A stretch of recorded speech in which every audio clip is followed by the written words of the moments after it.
Hi all, I'm Justin from Gallant IAS Academy. So let's continue the series. What are the takeaways from these prelims 2024 and mains 2024 for the upcoming UPSC CSE 2025? These are some very important principles I would say you should follow in order to crack UPSC CSE 2025. These are based on the analysis and observations of 2024 prelims and mains papers. So 10 things I am sharing with you. Without wasting time, let us start. First thing is current affairs. Please have a look into 2024 prelims paper. There is a predominance of current affairs or a good weightage of current affairs in the prelims paper.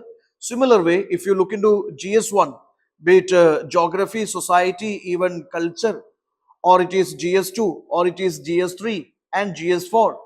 Even current affairs, GS4 ethics paper, case studies also demand lots of real life situation examples or maybe decision makings or solutions from multiple stakeholder perspective.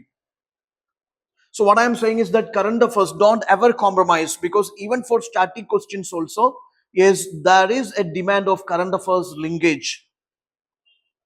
So the thing is that current affairs shouldn't be compromised. Current affairs related to constitution, current affairs related to policy making, legislative interventions or policy implementation, current affairs related to governance, current affairs related to social justice themes, current affairs related to societal themes, current affairs related to climate change, global warming, or current affairs related to agriculture, economy, infrastructure, disaster management, current affairs related to scientific technological innovations, cutting edge innovations, current affairs related to these various thinkers or maybe recent certain thinkers, contributors and their anniversaries. You see, lots of things are there. So current affairs don't be compromised. Second thing is like interlinkage. Okay, there is a question buffer stock in agriculture. You see, there are lots of questions where you require, even if it is an economy, you require ecology, you require science, you require disaster management. You see, in order to answer a single theme, or a single subject, you will have to interlink or you will have to connect with the other disciplines also. So always take care. Yes, when you cover anything, you should have an interlinkage. For example, geography. When you cover geography, it's always nice to have a good coverage of this, ecology, environmental science, disaster management, etc.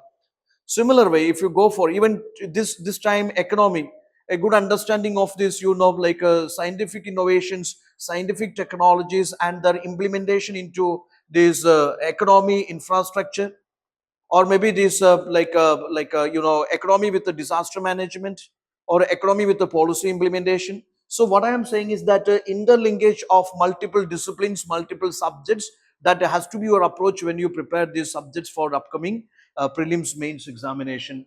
Then this conceptual clarity, there are lots of questions which demands, yes, basic foundational conceptual clarity rather than this rote learning. Simply you are memorizing facts and figures and data will not save you.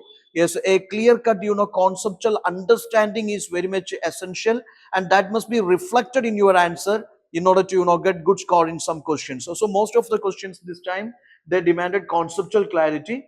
Time management, certain questions are very lengthy, you may feel difficult to finish it in time. So here practicing questions in a time bound manner, that also, for example, a 10 marks question should be finished in 6.5 minutes or 7 minutes, or a 15 marks question should be finished in 11 minutes. So that way, a proper time management, you're a time bound answering strategy is also need of the hour. Precision, okay, precision, especially maintaining that clarity and depth in answering or analysis, that also demands a lot in this paper, that has to be continued for 2025. Similar way, yes, this, like a recent, you must have a good understanding of this, recent legislative changes or policy updates, that, for example, Udan scheme. So you see the recent policy implementations or policy changes or law, updations with law interventions or maybe law amendments, those things, that is very much crucial, because that should be applied into your GS2, GS3 papers. Okay. Similar way, I would say a comparative analysis, comparative approach. For example, a question on this Indian secularism versus this US secularism. So comparative analysis, when you study things, go for a comparative approach, comparing one with the other stakeholders or one with, other parallel worlds. Okay, that is very important for you. Critical understanding, for example, environmental impact assessment or disaster management solutions. When you go for this, a critical assessment is very much essential. When you go for anything, you develop, a critical assessment to, or maybe what could be its practical implications, or maybe what are these, different implications, or maybe positive negative implications of same thing. So that critical approach and comparative approach, that is need of the our problem solving approach.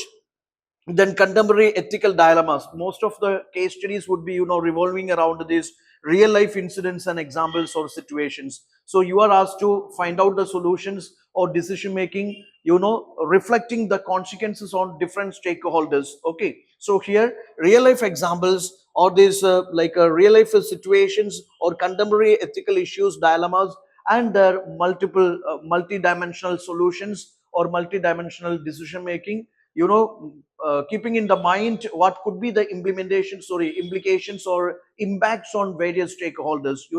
That way of approach, fancy and artificial kind of ethical dilemmas over, this is real life ethical dilemmas or situations they are creating. So you must have real life solutions also. Okay, then thematic approach, lots of themes are repeated here.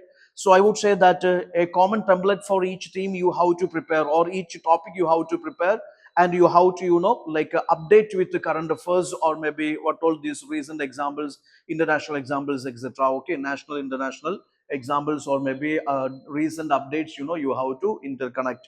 So this is something I would say that this is something, some core areas you shouldn't miss for upcoming mains prelims 2025. If you are seriously preparing for 2025, strategy has to be like this.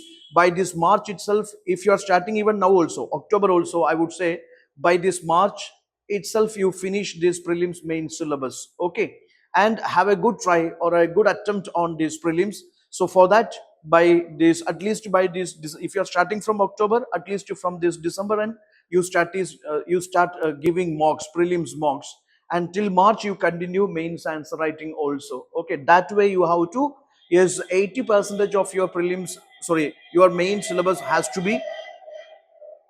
be completed by this March itself. Don't ever think like this. After prelims, you will go for mains. That is a blunder idea, wrong strategy. Because in May, prelims will happen, August, mains will happen. In a 2 months gap, you cannot do justice to mains part, 9 papers. Okay. So try to finish at least, even if you are starting from October, try to finish your at least 75 to 80% of your mains by this March itself, along with the covering complete prelims. Okay. So all the best. Thank you.